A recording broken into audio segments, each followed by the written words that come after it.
Hi friends, இன்றைக்கி நம்ம சேனலில் ஒரு விளாக் தான் பார்க்க போகிறோம். இந்த விளாக் வந்து சண்டே ஒரு மத்தியானத்துலேருந்து வந்து விளாக் எடுக்கிறதுக்கு ஸ்டார்ட் பண்ணியிருக்கேன். சண்டேனாலே பொதுவாகவே வந்து லேட்டாக தான் எழுந்திரிப்பேன். ஆனால் வந்து இன்றைக்கி கொஞ்சம் சீக்கிரமாகவே எழுந்திரிச்சிட்டேன். ஒரு 8 மணிக்கெல்லாம் வந்து எழுந்திரிச்சிட்டேன். 8 மணிக்கு சீக்கிரமாக நினைப்பீங்க. எனக்கு வந்து எப்போவுமே சண்டே 10 மணிக்கு தான் எழுந்திரிப்பேன்.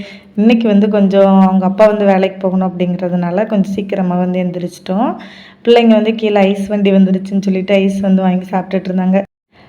காலையிலக்கு பிள்ளைங்களுக்கு வந்து நூடுல்ஸ் வந்து ரெடி பண்ணி கொடுத்தேன். அவங்க வந்து சாப்பிட்டுட்டு கொஞ்சம் நேரம் வந்து உட்காந்துருந்தாங்க. அதுக்கப்புறம் வந்து ஐஸ் வண்டி வந்துச்சுன்னு ஐஸ் வாங்கி சாப்பிட்டுட்டு இருந்தாங்க.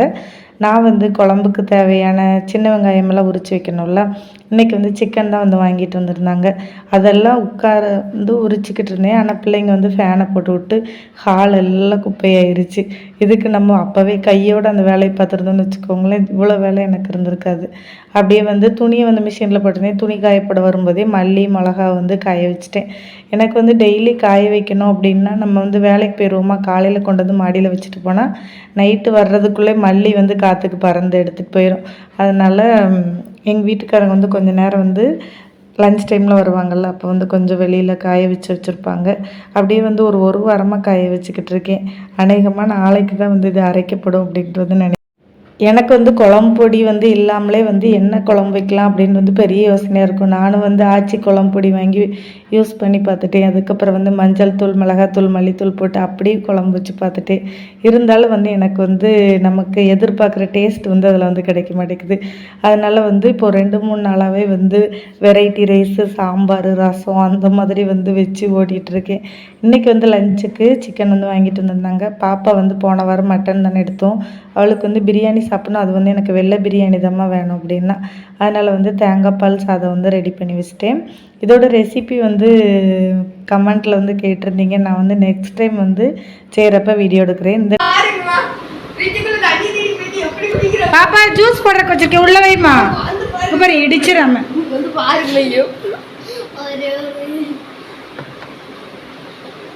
உள்ளவை எப்போவுமே சிக்கன் வாங்கிட்டு வந்து அவங்களுக்கு வந்து குழம்புல போடுற சிக்கனை விட இந்த மாதிரி வந்து அவங்களுக்கு சில்லி போட்டு கொடுத்து அதை சாப்பிட்றது அவங்களுக்கு ரொம்ப பிடிக்கும். அதனால எப்போவுமே வந்து எங்களுக்கு வந்து சில்லி போடுறதுக்கு எடுத்து வைக்கலனாலும் பிள்ளைங்க 2 பேருக்கு அளவாக வந்து சில்லி போடுறதுக்கு வந்து எப்பவும் தனியாக வந்து எடுத்து வச்சுருவேன். கொஞ்சம் வந்து போட்டு மிக்ஸ் பண்ணி வச்சுருவேன்.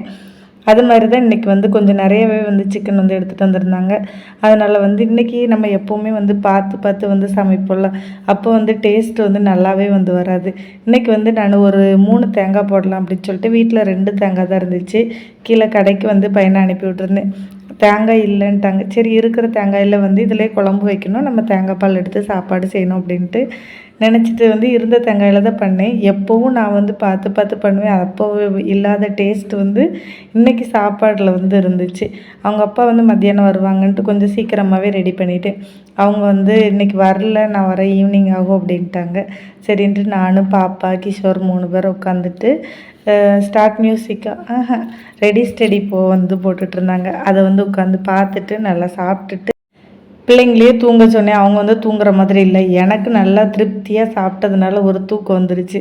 நான் போய் நல்லா தூங்கி முழிச்சிட்டு அப்புறம் பாப்பாவுக்கு வந்து நிறைய பேனு குட்டி குட்டியாக இப்போ இந்த ஸ்கூலுக்கு போயிட்டு நல்லா பிள்ளைங்க கூட சேர்ந்து இருக்கிறதுனால நிறைய பேனு வந்துருச்சு. அதுக்கப்புறம் முடியும் நல்லா வளர்ந்துருச்சா, அவளை பிடிச்சி வச்சு 1 மணி நேரமாக உட்கார வைக்கிறதுக்குள்ளே எனக்கு ஒரு வழி ஆகிட்டேன் நான். அப்புறம் மடியில் கொஞ்சம் நேரம் படுக்கா, கொஞ்சம் நேரம் ஃபோன் கொடுங்கம்மாங்க. அவளுக்கு பேன் பார்த்து அவளுக்கு இடுப்பு வலி வந்துச்சோ இல்லையே எனக்கு வந்துருச்சு. சரின்ட்டு அவளுக்கு போதும்மா, நீ இது வரைக்கும் இவ்வளோ நேரம் எனக்கு தலையை கொடுத்ததே போதும் அப்படின்ட்டு அவளுக்கு வந்து தலை சீவி விட்டு அவளுக்கு மேக்கப்பில் பண்ணி விட்டுட்டு எங்கள் கம்பெனியில் நேற்று வந்து ஓணம் செலிப்ரேஷன் வச்சுருந்தாங்க.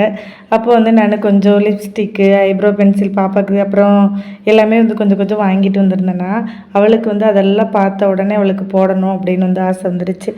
எனக்கு வந்து ஐலைனர் வந்து போடுறதுக்கு வராது. அப்போ என் ஃப்ரெண்டு வந்து எனக்கு ஐடெக்ஸ் வந்து வாங்கி கொடுத்தாங்க. அதை போடுங்க அப்படின்னு சொல்லிட்டு அதுவுமே எனக்கு சரியாக போட தெரில. இருந்தாலும் வந்து ஓரளவுக்கு வந்து அன்றைக்கி போட்டுட்டு போனேன். அதனால் பாப்பா எனக்கும் போட்டு விடுங்கம்மா அப்படின்னு சொல்லிட்டு எல்லாத்தையும் தூக்கிட்டு வந்து நின்றுட்டா. சரின்ட்டு அவளுக்கும் வந்து கொஞ்சம் மேக்கப்பில் வந்து போட்டு விட்டேன். இப்போ மேக்கப் போட்டுட்டு மேடம் எங்கே போகிறாங்கன்னா சைக்கிள் ஓட்டுறதுக்கு தான் போகிறாங்க. நான் வந்து பொதுவாக கீழே வந்து விளையாடுறதுக்கு வந்து விட மாட்டேன் அவங்கள. ஏன்னா வந்து 2 பேருக்கும் நாய், தவளை, பூனை எல்லாத்துக்கும் பயம். அதனால் ஜாஸ்தி வந்து கீழே விட மாட்டேன். இன்றைக்கி வந்து வீட்டில் இருக்கிறதுனால சரி கொஞ்ச நேரம் வந்து சைக்கிள் ஓட்டுறேன் அப்படின்னு சொன்னாங்க. அப்படின்ட்டு கிஷோரும் பாப்பாவும் வந்து சைக்கிளில் வந்து ரவுண்ட் அடிச்சிட்டு இருந்தாங்க. நான் கொஞ்ச நேரம் உட்காந்து ஸ்டெப்பில் உட்காந்து அப்படியே வேடிக்கை பார்த்துட்டு உட்காந்துருந்தேன். அதுக்கப்புறமா எனக்கு வந்து இன்றைக்கி ஒரு பெரிய வேலை வந்து வீட்டுக்குள்ளே ஒன்று இருக்குது. கொஞ்ச நேரம் உட்காந்துட்டு அப்புறம் போயிட்டோம் வீட்டுக்குள்ளே வேலை.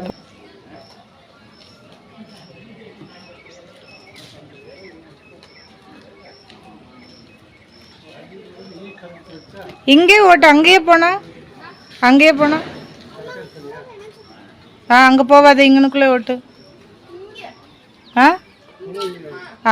எங்கே போக வேண்டாம் பாப்பா, எங்கே போக வேண்டாம். அங்கே போக வேண்டாம், இதுக்குள்ளே ஓட்டு. பார்த்து கார் வருது பாரு, ஓரம் வா.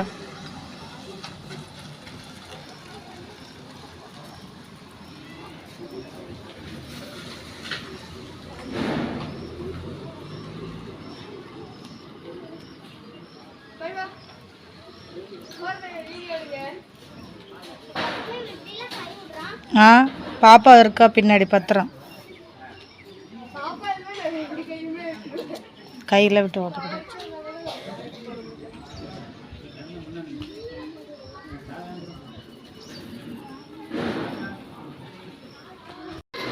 சொல்லுமா, உனக்கு என்ன டவுட்டு? அம்மா கிளியர் பண்ணுறேன். அம்மா என்ன போட்டிருக்கேன்னு தெரியுமா? ஏன் அம்மா ஃபேஸில் ஏதாவது சேஞ்சஸ் தருதா? இங்கே நீங்கள் மட்டும் இந்த கலரில் பிளாக் கலரில் இங்கே தெரியுது, எனக்கு மட்டும் தெரியவே. நீ கண்ணை சிமிட்டுறா, மை போட விட மாட்டேக்கா. நீங்கள் மை போட்டுட்டீங்க. சரி எங்க ஓ கண்ணை கம்மி. அம்மா கண்ணு ஓ கண்ணு ஒரே மாதிரி தான் இருக்கு. இல்லை இங்கே உங்களுக்கு எனக்கு இங்கே டார்க்காக இருக்கா? நான் போட தெரியாமல் நிறையா போட்டுட்டேன். உனக்கு தான் அம்மா கரெக்டாக போட்டிருக்கு. அத்தியா அம்மா கூட போட்டி போடுறா. ஆமா, கொண்டே குக்கரில் கொண்டே கையை வச்சுட்டு தோல் உறிஞ்சிட்டாம இப்படியா படுத்துக்கிட்டா? சைக்கிள் ஓட்டிட்டு வந்தாச்சா? எல்லாருக்கும் சஞ்சு குட்டியோட பாட்டு தான் ரொம்ப பிடிக்கும்.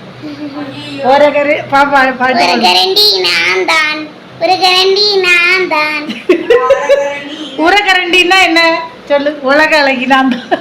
அந்த உரகரண்டினா ஒரு பையன் இருப்பான். அப்புறம் லீவு சீக்கிரம் முடிஞ்சிருச்சு பாப்பா. லீவ் முடிஞ்சதை பத்தி நீ என்ன ஃபீல் பண்ற? டெஸ்ட் வேற இருக்கு, பயமா இருக்கு. டெஸ்ட் அமைப்புனதா உங்களுக்கு எக்ஸாம் சீக்கிரம் வந்துச்சு. மிஸ் வேற இப்போ என்ன டெஸ்ட் எழுதுனா அடிக்குறாங்கம்மா. ஆமா, அப்புறம் டெஸ்ட் பெரிய லாங் ஆன்சர் படிச்சு அதுக்கு அப்புறம் எழுத எப்படிமா எழுத முடியும்? படிச்சு தான் எழுதணும். அப்புறம் பார்த்தா எழுதணும். இல்ல படிச்சு எழுது, ஆனா மறக்குது. ஏன் மறக்குது? மறந்து தெரியல,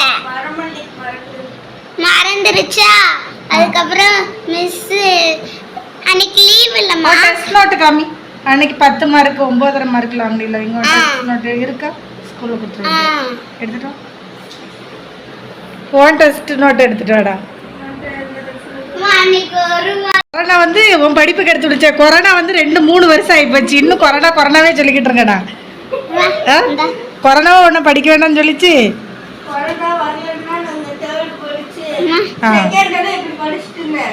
10க்கு 9.5 என்ன தப்பு? ஒரே ஒரு மிஸ்டேக்ஸ்மா. ஆனா இது வந்து வேட்ரில 9க்கு பாதி அப்படிதானம்மா? 9க்கு பாதி இல்ல, 10க்கு பாதி. 10க்கு 9.5.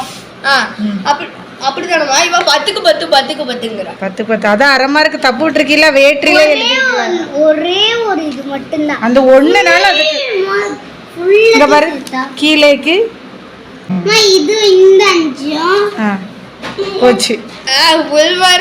இந்த 5 பேரன்ஸ் தங்கச்சி கிஷோர் சும்மா இரு. ஆ.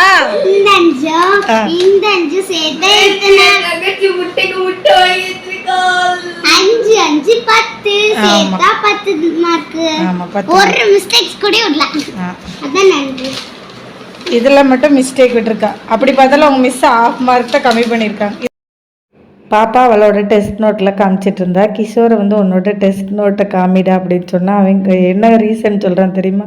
இந்த கொரோனா எதுக்கு வந்துச்சோ தெரில, என் படிப்பை கெடுக்கிறதுக்கு தான் கொரோனா வந்துடுச்சு. கொரோனா வந்தது போதும் என் படிப்பே போயிடுச்சு. நான் எல்கேஜி யூகேஜியில் நல்லாதாம்மா படித்தேங்க.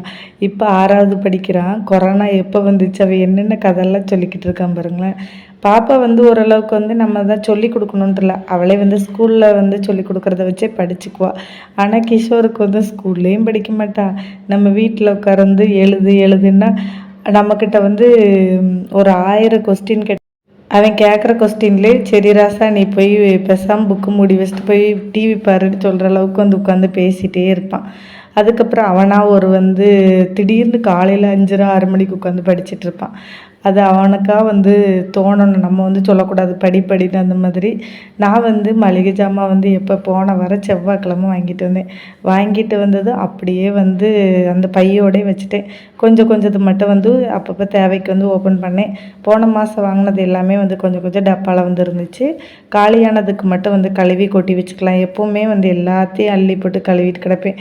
இன்றைக்கி வந்து நமக்கு எது முடிஞ்சிருக்குதோ அது மட்டும் வந்து கழுவிக்கலாம் அப்படின்ட்டு அந்த செல்ஃபில் இருக்கிற டப்பாஸ்லாம் வந்து எடுத்து வச்சுக்கிட்டு இருந்தேன். நான் வந்து ஓணம் செலிப்ரேஷனோட ஃபோட்டோஸ்லாம் வந்து போடலாம் அப்படின்னு நினச்சிருந்தேன். அப்புறம் எனக்கு வந்து கொஞ்சம் கம்மியான ஃபோட்டோஸ் தான் வந்து இருந்துச்சு. நெக்ஸ்ட் வீடியோவில் வந்து ஃபுல்லாக உங்களுக்கு நான் எல்லா ஃபோட்டோஸும் வந்து கலெக்ட் பண்ணிவிட்டு நான் உங்களுக்கு வந்து அடுத்த வீடியோவில் வந்து காமிக்கிறேன். இப்போ டப்பாலாம் வந்து எடுத்து வச்சுட்டு தேவையானதெல்லாம் எல்லாம் அள்ளி போட்டு வந்து கழுவுறதுக்கு போட்டுட்டு மாவு வந்து அரிசி உளுந்து வந்து ஊற வச்சுருந்தேன் மாவாட்டுறதுக்கு. இன்றைக்கி வந்து கொஞ்சம் நிறையவே வந்து மாவாட்டி வச்சிடணும்.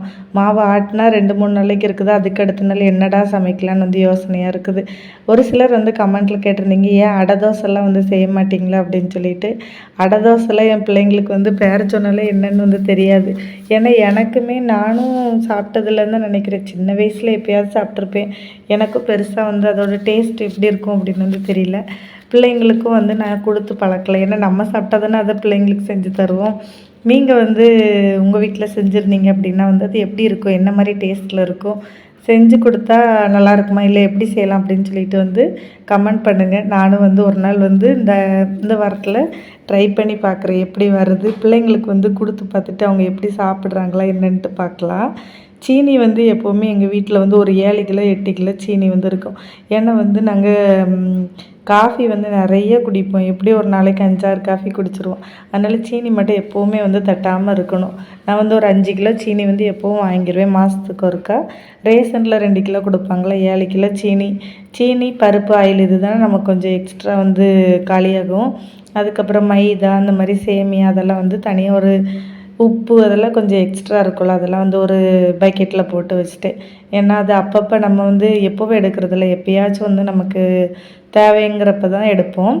பாப்பா வந்து எனக்கு ஹெல்ப் பண்ணிகிட்டு இருந்தா. கிஷோருக்கெலாம் வந்து பார்த்திங்கன்னா இன்றைக்கி ஒரு 7 மணிக்கெல்லாம் மறுபடியும் அவங்களுக்கு பசியாக ஆரம்பிச்சிருச்சு. என் பிள்ளைகளுக்கு சாம்பார் ரசம்னா 10 மணிக்கு தான் பசியாகும். அதுவும் இன்றைக்கி அவங்களுக்கு பிடிச்ச சமையல் அப்படிங்கிறதுனால ஒரு 6:45 வந்து சாப்பிட்டாங்க. எனக்கே ஷாக் ஆகிடுச்சு. சாப்பிட்டு கிஷோர்லாம் தூங்க போயிட்டான். பாப்பா மட்டும் வந்து என் கூட நான் வந்து எல்லாம் கொட்டி வச்சு எல்லாம் டப்பாலாம் வந்து எனக்கு எடுத்து கொடுத்து ஹெல்ப் பண்ணிக்கிட்டு இருந்தா. அவளோட கம்மல் வந்து 2 நாளாக கழட்டி வச்சிட்ருக்கா. அவளுக்கு காதில் புண்ணு வர்ற மாதிரி இருக்குது, காதரிக்குதுன்ட்டு. ஸ்கூலுக்கு வந்து நம்ம தங்க கம்மல் போட்டு விட முடியாது. நான் வந்து வெள்ளியில் கம்மல் வாங்கி வந்து ஒரு 2-3 டைம் வந்து போட்டு விட்டு பார்த்தேன். அது என்னாகுது, கருக்க ஆரம்பிச்சிருது.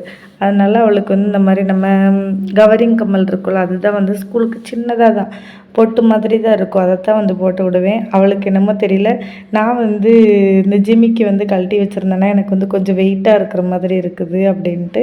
அதனால் அவளும் நானும் கம்மல் கழட்டுவேன், எனக்கும் காதில் புண்ணு வருதுன்னு கழட்டி வச்சேன். சரி நாளைக்கு ஸ்கூலுக்கு போகணுமே அப்படின்ட்டு அவளுக்கு கம்மலை மாட்டி விட்டுட்டு நான் வந்து நம்ம எடுத்து வச்சுள்ள அந்த இடமெல்லாம் குப்பையாக இருந்துச்சு.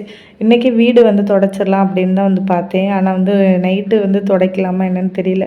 அதனால் எதாக இருந்தாலும் காலையில் பார்த்துக்கலாம். ஏன்னா நம்ம மஞ்சத்தூள் மிளகாத்தூள் அங்கே வச்சு தானே கொட்டி வச்சோம். கொஞ்சம் டைல்ஸ்லாம் வந்து அழுக்காக இருக்கிற மாதிரி வந்து இருந்துச்சு. நைட்டுக்கு வந்து இருந்த சாப்பாடு சிக்கன் குழம்பு வந்து சூடு பண்ணி நானும் எங்கள் வீட்டுக்காரங்களும் சாப்பிட்டோம். பிள்ளைங்க 2 பேரும் சாப்பிட்டாங்களா. வேறு நைட்டுக்கு வந்து சமையல்ன்ட்டு பெருசாக எதுவும் செய்யலை. ஏன்னா இந்த கிச்சனில் நம்ம வந்து க்ளீனிங்ட்டு ஸ்டார்ட் பண்ணிட்டாலே எப்படியும் ஒரு 1 மணி நேரம் 2 மணி நேரம் ஆகும். அதனால் சமையல் வேலையெல்லாம் முடிச்சாச்சு. மாவு வந்து ஆட்டி வச்சுட்டு அப்படியே கையோட வந்து கிரைண்டரையும் வந்து கழுவி வந்து வச்சிட போகிறேன். நிறைய பேர் வந்து வீட்டில் சின்ன கிரைண்டர் வந்து யூஸ் பண்ணுவாங்க. எனக்கும் வந்து பார்க்குறதுக்கு வந்து நல்லாயிருக்கும். நம்மளும் அந்த மாதிரி குட்டியாக வாங்கி வச்சுக்கலாம் அப்படின்ட்டு. ஆனால் அது வந்து நம்ம ஒரு 4-5 தடவை மாவாட்டுற மாதிரி இருக்கும். ஆனால் நம்ம பெரிய கிரைண்டரில் போடும்போது நம்ம வந்து ஒரு 2 படி அரிசினாலும் ஒரே டைமில் வந்து போட்டு ஆட்டி எடுத்துடலாம். அதனால வந்து கிரைண்டர் வந்து ஆட்டுறதுக்கும் ஈஸியாக இருக்கும். கழுவும் போது கல்லை மட்டும் தான் கொஞ்சம் தூக்க கஷ்டமாக இருக்கும். சரி, இந்த வேலையெல்லாம் முடிஞ்சிருச்சு. நம்ம க்ளீனிங் கிச்சனையும் வந்து அப்படி லைட்டாக அடுப்பெல்லாம் வந்து கொஞ்சம் குக்கர் விசில் வந்து தெரித்த மாதிரி வந்து தண்ணியெல்லாம் வந்து கொட்டி இருந்துச்சு. சரி, கையோடு இதையும் வந்து க்ளீன் பண்ணி வச்சிடலாமே அப்படின்ட்டு அப்படியே கிச்சனை வந்து க்ளீன் பண்ணுறதுக்கு ஸ்டார்ட் பண்ணிட்டேன். ஃபஸ்ட்டு இருக்கிற பாத்திரத்தெல்லாம் வந்து கழுவி வச்சுருவோம் அப்படின்ட்டு பாத்திரம் வந்து கழுவிக்கிட்டு இருந்தேன். எனக்கு வந்து இப்போ ஒரு சின்ன ட்ரைபாட் வாங்கினா யூஸ்ஃபுல்லாக இருக்கும் அப்படின்னு நினைக்கிறேன். இதெல்லாம் வந்து நான் வந்து ட்ரைபாட் இல்லாமல் தான் வந்து வீடியோ வந்து எடுத்தது. சும்மா நம்ம வீட்டில் இருக்கும் பார்த்திங்களா, ஏதாவது குட்டி குட்டி ஸ்டாண்டு அதில் வச்சு எடுத்தது. இந்த மாதிரி எடுக்கும்போது நமக்கு வந்து கரெக்டான ஆங்கிள் வந்து வச்சு எடுக்கிற மாதிரி இருக்குது. ட்ரைபாடுன்னு வச்சுக்கோங்களேன், எனக்கு வந்து கிச்சனில் ரொம்ப இடத்த அடைச்சிட்டு இருந்த மாதிரி இருக்குது. இந்த மாதிரி வந்து வீடியோஸ் வந்து உங்களுக்கு எப்படி பிடிச்சிருக்கா? ஏன்னா வந்து இன்றைக்கி கொஞ்சம் ஃபுல்லாக வெளியில் அங்கே இங்கே வந்து வச்சு தான் வந்து எடுத்திருப்பேன். இது வந்து கரெக்டாக இருக்கா, இல்லை நான் வந்து கிளாரிட்டி இல்லையா அப்படின்னு சொல்லிட்டு கமெண்ட் பண்ணுங்கள். ஒரு வழியாக வந்து பாத்திரத்தெல்லாம் வந்து கழுவி முடிச்சுட்டு அதுக்கடுத்து அடுப்பெல்லாம் வந்து க்ளீன் பண்ணுறதுக்கு ஸ்டார்ட் பண்ணிவிட்டேன். இப்படியே வந்து ரெகுலராக வந்து வீடியோஸ் போடுங்கக்கா, மினி விளாக் போடுங்கன்னு சொல்கிறீங்க. நானும் ஒவ்வொரு டைமும் வந்து ரெகுலராக போடணும் அப்படின்னு தான் வந்து நினைக்கிறது. அதுக்குள்ளே வந்து பார்த்திங்கன்னா எனக்கே வந்து என்னடா நம்ம வந்து எல்லாருக்கும் இருக்கிறது தானே. ஒரு சில வீடியோஸில் நம்ம பார்ப்போம், நிறையா ப்ராடக்ட் ரிவ்யூ அப்புறம் அது இதுன்ட்டு அவங்க வந்து வீட்டில் இருக்காங்க எல்லாமே வந்து செஞ்சு வீடியோ போடுவாங்க. நம்ம வேலைக்கு போயிட்டு வந்து கரெக்டான வீடியோஸ் வந்து போடுறதில்ல. சும்மா ஏதோ போடுறோமோ அப்படின்னு வந்து எனக்குள்ளே ஃபீல் ஆயிருமா, அப்படியே வந்து விட்டுருவேன். எனக்கு எதுக்கு நமக்கு, நம்ம பாட்டுக்கு வேலைக்கு போகிறோமோ வந்தோமான்ட்டு இருக்கணுன்ட்டு அப்படியே வந்து யோசிப்பேன். ஒரு மனசு நம்ம எப்படி இருக்கோமோ அப்படியே நம்ம வந்து காமிப்போம் அப்படின்னு தோணும். அதனால் வந்து மைண்டு வந்து எப்போ வேணாலும் எப்படி வேணாலும் வந்து யோசிக்கும். நம்ம தான் வந்து ஒரே நிலையில் இருக்கணும்.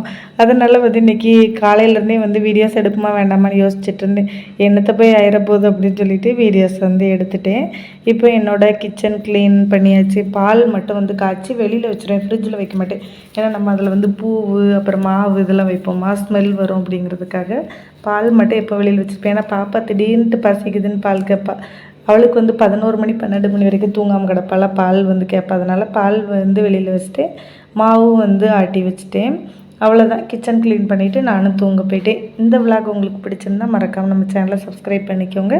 நாளைக்கு இன்னொரு வீடியோவில் சந்திக்கலாம். அது வரைக்கும் டாட்டா.